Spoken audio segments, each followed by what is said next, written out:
Hi, ഞാൻ നിതിൻ. ഇന്നലെ നമ്മൾ റോഡ് ആക്സിഡൻറ്റിനെ പറ്റി കുറച്ച് കാര്യങ്ങൾ പറഞ്ഞിരുന്നു. ഇന്ന് അതിൻ്റെ കണ്ടിന്യൂഷനായുള്ള വീഡിയോയുമായിട്ടാണ് ഞാനിപ്പോൾ വന്നിരിക്കുന്നത്. ഇന്ന് എനിക്ക് പറയാനുള്ള ഒന്നാമത്തെ കാര്യം എന്ന് പറയുന്നത്, നമ്മൾ ഒരു ഹൈവേയിലൂടെ വണ്ടി ഓടിച്ചുകൊണ്ട് പോകുമ്പോൾ അതിന് കുറേ പോക്കറ്റ് റോഡുകളുണ്ടാവും. ഈ പോക്കറ്റ് റോഡിൽ കൂടെ കയറി വരുന്ന വണ്ടികൾ ഒട്ടുമിക്കവയും അവർ അങ്ങോട്ടും നോക്കൂല ഇങ്ങോട്ടും നോക്കില്ല, എടുത്തുകൊണ്ട് അങ്ങ് പോകത്തേ ഉള്ളൂ. പ്രത്യേകിച്ച് അവർക്ക് പോകേണ്ടത് ഇടത്ത് സൈഡിലേക്കാണെന്നുണ്ടെങ്കിൽ അവർ ഒട്ടും നോക്കില്ല, നേരെ വരുന്നു, കയറി പോകുന്നു.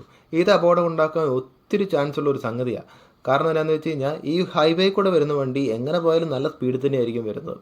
അപ്പോൾ അവർക്ക് പോക്കറ്റ് റോഡിൽ അവർ ചിലപ്പോൾ അങ്ങനെ ആ നാട്ടിലുള്ള ആൾക്കാരല്ലെങ്കിൽ അവർക്ക് അങ്ങനെ ഒരു പോക്കറ്റ് റോഡ് ഉള്ള കാര്യം പോലും അറിയത്തില്ലായിരിക്കും. ഇത് ഉറപ്പായിട്ടും ആ കയറി വരുന്ന വാഹനത്തിന് ഇടിക്കും എന്നുള്ള കാര്യത്തിൽ ഒരു 99% ഷുവറാണ്. അതുകൊണ്ട് കയറി വരുന്ന ആൾക്കാർ ഒന്ന് ശ്രദ്ധിക്കുക. നമ്മൾ ഇപ്പോൾ വേറെ വണ്ടിയൊന്നും വരുന്നില്ലെന്ന് ഉറപ്പിച്ചതിന് ശേഷം മാത്രം വണ്ടി എടുത്തുകൊണ്ട് പോവുക. ഇനി വലത്തേക്ക് പോകുന്ന ആൾക്കാരാണെങ്കിലോ നേരെ വണ്ടി കയറ്റി വെക്കും, മുന്നോട്ട് കയറ്റി വെക്കും, ആ വണ്ടി അടുത്തെത്തുന്നതിന് മുന്നേ ഇവർക്ക് കയറി പോകാൻ വേണ്ടിയിട്ട്. അങ്ങനെ കയറ്റി വെച്ചാലും ആ വരുന്ന വണ്ടിക്ക് ബ്രേക്കൊന്നും കിട്ടിയില്ലെങ്കിൽ പണി പാളും. അതുപോലെ തന്നെയാണ് സിഗ്നലിൻ്റെ കാര്യം. സിഗ്നൽ തെറ്റിച്ച് വണ്ടി ഓടിക്കുന്ന ആൾക്കാർ ഒത്തിരി പേരുണ്ട്. ഈ സിഗ്നൽ തെറ്റിച്ച് വണ്ടി ഓടിച്ചാൽ എന്ത് സംഭവിക്കും? ഉറപ്പായിട്ടും സിഗ്നൽ ഓപ്പൺ ആയിട്ടുള്ള ആൾക്കാരുമായിട്ട് വണ്ടി ഇടിക്കും. അതുപോലെ തന്നെ സിഗ്നലിൽ കിടക്കുമ്പോഴുള്ള ഹോണടി സഹിക്കാൻ പറ്റാത്തൊരു സംഗതിയാണ്. ഈ സിഗ്നലിൽ കിടന്ന് എന്തിനാണ് ഇവർ ഹോണടിക്കുന്നത് എനിക്ക് ഇന്ന് വരെ മനസ്സിലായിട്ടില്ല. ഹോണടിച്ചുകൊണ്ട് അവിടെ നിന്ന് ആ വണ്ടി മുന്നോട്ട് പോകുമോ? പിന്നെ എന്തിനാണ് അവിടെ കിടന്ന് ഹോണടിക്കുന്നത്?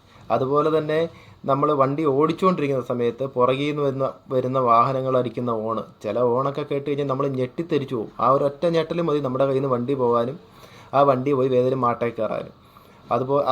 ഇതും വലിയൊരു അപകടം ഉണ്ടാക്കുന്ന ഒരു സംഗതിയാണ് ഈ ഹോണടിയും അതുപോലെ തന്നെ സിഗ്നൽ തെറ്റിക്കുന്ന കാര്യവും.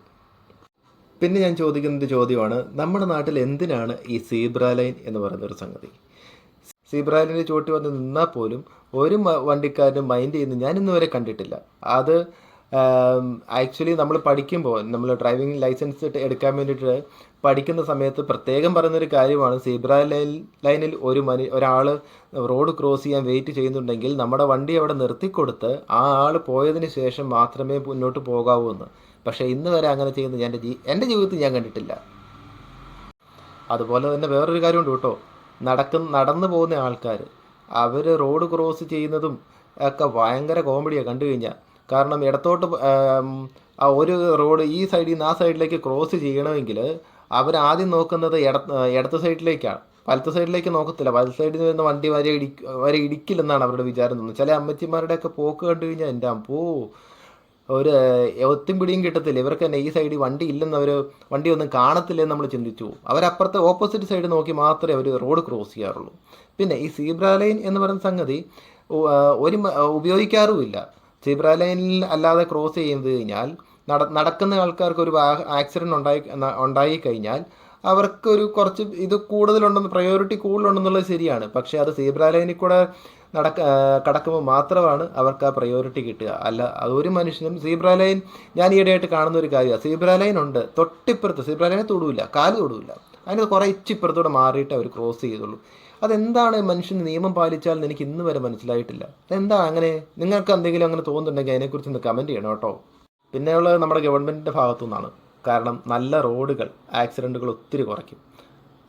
നല്ല റോഡുകൾ ആക്സിഡൻറ്റ് കുറയ്ക്കുമെന്ന് പറഞ്ഞാൽ സ്പീഡ് കൊണ്ടല്ല കേട്ടോ ഉദ്ദേശിച്ചത്. ഈ കട്ടറും കാര്യങ്ങളൊന്നും ഇല്ലാതെ കട്ടർ വീണ് എത്രയോ ആൾക്കാർക്ക് പരിക്ക് പറ്റുന്നുണ്ട്, അതാണ് ഞാൻ ഉദ്ദേശിച്ചത്. പക്ഷെ നല്ല റോഡുകൾ ഓവർ സ്പീഡ് കൊണ്ട് അപകടങ്ങൾ പറ്റാറുണ്ട്. എന്നിരുന്നാൽ പോലും നല്ല റോഡുകൾ ഒരു രാജ്യത്തിന് വളരെ അത്യാവശ്യമായിട്ടുള്ളൊരു കാര്യമാണ്. നല്ല റോഡുകൾ ജനത്തിൻ്റെ അവകാശമാണ്. അവർ നികുതി അടയ്ക്കുന്ന ജനത്തിൻ്റെ ഏറ്റവും വലിയൊരു അവകാശങ്ങളൊന്നാണ് അവർക്ക് സഞ്ചരിക്കാൻ നല്ല റോഡുകൾ എന്നുള്ളത്. ആ നല്ല റോഡുകൾ പണിയുക എന്നുള്ളത് ഗവൺമെൻറ്റിൻ്റെ ഉത്തരവാദിത്തമാണ്. അതിന് പറ്റിയ ഉദ്യോഗസ്ഥരെ ഏർപ്പാടാക്കുക.